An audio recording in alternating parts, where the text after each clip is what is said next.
अस्सलाम वालेकुम गाइस, ये है मेरा भैया। मेरे भैया का नाम सुभान है। कल मैंने आपको नाच सुनाई थी, आज मेरा भैया आपको नाच सुनाएगा। नाच सुनने के बाद आपने बताना नाच कैसी लगी, और ये भी बताना है कि मैंने अच्छी नाच पढ़ी थी या भैया ने।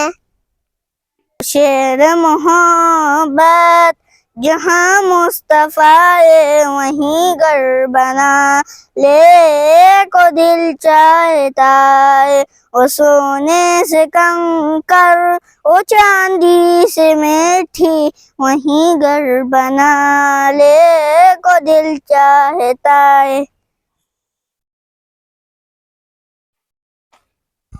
कमेंट करके बताएं कि भाई मैं हुस्ना ने अच्छी नाच सुनाई है या सुभान ने। उम्मीद करती हूँ कि आपको वीडियो अच्छी लगी होगी। अगर वीडियो अच्छी लगी है लाइक करें, शेयर करें, सब्सक्राइब करें। बाय, अल्लाह हाफिज। मैं नेक्स्ट व्लॉग में